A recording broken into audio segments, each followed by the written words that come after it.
தமிழகமெங்கும் கிளைகள் கொண்ட Annamalai institute of hotel management and hospital management படிப்பில் சேர்வதற்கான அட்மிஷன் நடைபெறுகிறது. வாக்குறுதி அளித்துவிட்டு விஜய் மோசடி செய்வதாகவும் பிறக்கும் குழந்தைகளையும் விஜய் ஏமாற்றுவதாகவும் பொதுமக்கள் குற்றஞ்சாட்டியுள்ளனர். அரசு மருத்துவமனைகளில் பிறக்கும் குழந்தைகளுக்கு மட்டும்தான் தாய்மாமன் சீர் என்றால் தனியார் மருத்துவமனைகளில் பிறக்கும் குழந்தைகளுக்கு தாய்மாமன் கிடையாதா என பொதுமக்கள் கேள்வி எழுப்பியுள்ளனர். எலெக்ஷன் இருக்கு சொல்ல எல்லா வாக்குறுதியும் கொடுக்காது. ஆனால் அவர் சொன்ன திட்டங்கள் எதுவுமே சரியில்லை. 1 கிராம் மோந்திரம் கொடுக்குறேன்னு சொன்னார். இப்போ கவர்மெண்ட் ஹாஸ்பிட்டலில் பிறகுற குழந்தைங்களுக்கு மட்டும் கொடுக்குறேன்னு சொல்கிறாரு. ஐயா, நீங்கள் வாக்குறுதி நிறைய கொடுத்துருக்கீங்க. அதாவது எலெக்ஷனுக்கு முன்னாடி அப்படி கொடுக்கும்போது என்ன சொன்னீங்க?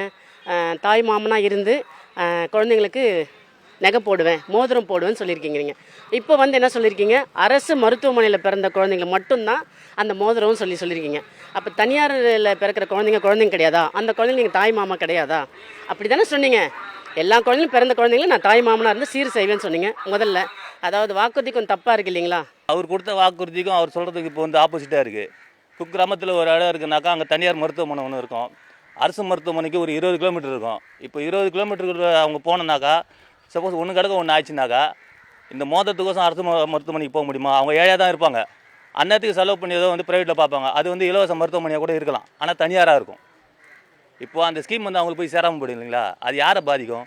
ஒரு திட்டம் வருமான அடிப்படையிலும் அவங்களோட பொருளாதார அடிப்படையிலும் நீங்கள் நிர்ணயிச்சிங்கன்னா ஓகே.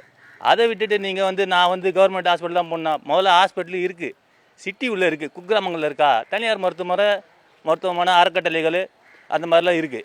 அவங்க அங்கே பண்ணுவாங்க. நீங்கள் ஹாஸ்பிட்டலுக்கு தான், கவர்மெண்ட் ஹாஸ்பிட்டல் தான் போனோம்னா முடியாது.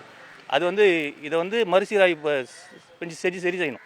தாய் மாமன் தங்க மோதிர திட்டம் அனைத்து குழந்தைகளுக்கும் வழங்குறேன்னு சொல்லியிருந்தீங்க. ஆனால் இப்பொழுது அரசு மருத்துவமனையில் பிறந்த குழந்தைகளுக்கு மட்டும்தான் கொடுக்கப்படும் என்று அறிவிப்பு வெளியிட்டிருக்கு. இதை அனைத்து குழந்தைகளுக்கும் கிடைக்கிறதுக்கு கொஞ்சம் ஆவணம் செய்யுங்க. தாய் மாமன் மோதிரம்னு சொன்னீங்க. முதல்ல எல்லாருக்குமே மாரி சொன்னீங்க. இப்போ அரசு ஹாஸ்பிட்டலில் பிறக்கிற குழந்தைங்களுக்கு மட்டும் தான் சொல்கிறீங்க. நீங்கள் சொல்கிற வாக்குறுதி ஒன்று இருக்குது, செய்கிறது ஒன்று இருக்குது சார். தயவு செஞ்சு எது செய்யணும்னு நினைக்கிறீங்களோ அதை மட்டும் சொல்லுங்கள் சார். தமிழகமெங்கும் கிளைகள் கொண்ட Annamalai institute of hotel management and hospital management படிப்பில் சேர்வதற்கான அட்மிஷன் நடைபெறுகிறது.